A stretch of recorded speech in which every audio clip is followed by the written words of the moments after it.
तुझे कोई हाथ नहीं लगा सकता।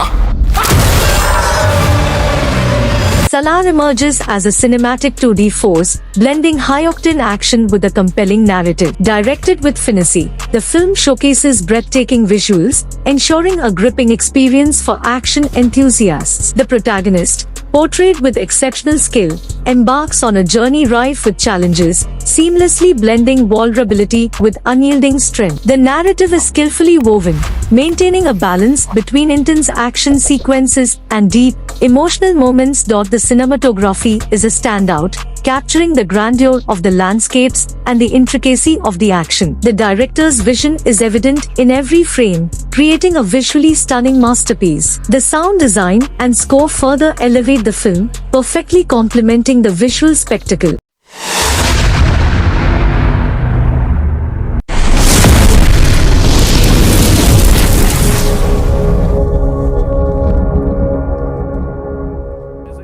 Among this past year's unexpected synchronicities, there's now a shared space in the Venn diagram that compares the American singer-songwriter Taylor Swift with the Indian writer-director Prashanth Neel. In 2023, both artists re-released their own re-recorded work, though Neel seems reluctant to describe his latest movie as a remake. Still, the pumped-up action fantasy Salaar, Part 1, Ceasefire shares a fair amount of its plot with Ugram, Neel's 2014 directorial debut. Both movies ultimately concern a civil war within an isolated fictional kingdom ruled by testosterone-fueled muscle guys and their female relatives. And now with Salaar, Neel's fans will join Swifties in getting exactly what they want, a triumphal summary of their favorite artist's style to date. Neel has recently admitted that, with Salaar, he recast the manga serial story of Ugram so that it more closely resembles his two-part action epic KGF,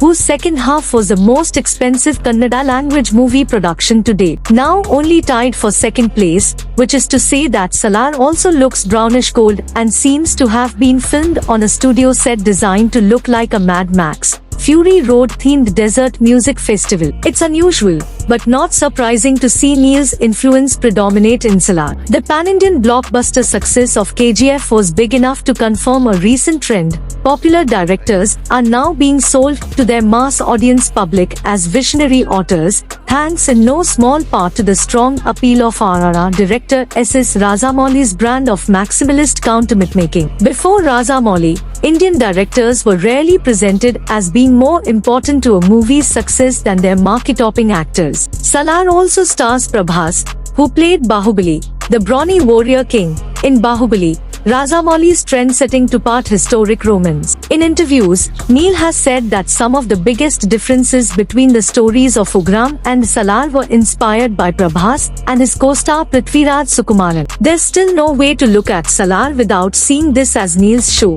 featuring some notable collaborators. Even Salaar's elaborate plot already feels like a Neel specialty, particularly its labyrinthine structure and heavy emphasis on flashbacks and tangential subplot. The first part of Salaar introduces viewers to Deva, Prabhas, a dreamboat with a past, and a controlling mother, Ishwari Rao. Deva loves children and also bonds with Adhya, Shruti Hassan, an adult woman who also loves her mother, now dead, and is also hiding from a mysterious criminal organization. Adhya and her pursuers lead Deva back to the powerful, hyper-industrialized Khansar, an independent nation that looks like a steampunkified coal mine, an industrial slum straight out of Sonic the Hedgehog 2. Deva's return to Khansar also reunites him with Vardha Sukumaran, Prince of Khansar. Deva and Vardha's friendship threads the needle for Neel's crazy quilt story, uniting flashbacks to climactic boyhood traumas. They were so close and only 10 years old. It was 1985, with perpetually escalating Game of Thrones-type feuds between warring Khansaria leaders. Will Deva bring peace to Khansar and reunite with Vardha? No, of course not. This is a story about how two childhood besties grew up to be the kind of rivals whose hatred is so intense that it makes their story too frightening to think about,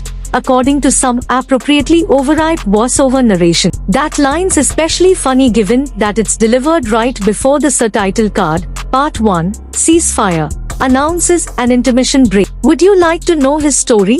The narrator says about halfway through the movie. His obviously means Deva.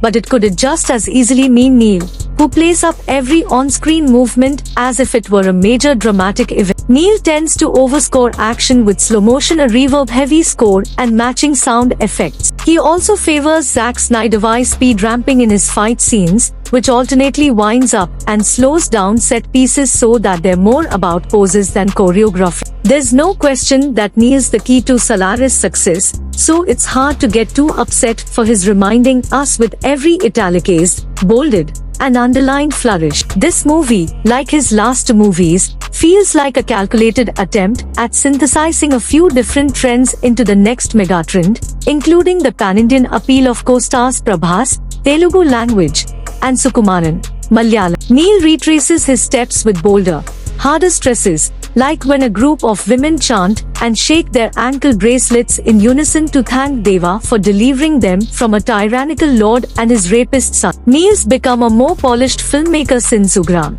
and has used what he's learned to dig his heels deeper into a style that he's clearly been thinking about for a while now. It shows, even if Salaar is just another adolescent fantasy about a righteous savior and a world-ending civil war, coming soon enough in Salaar, Part 2.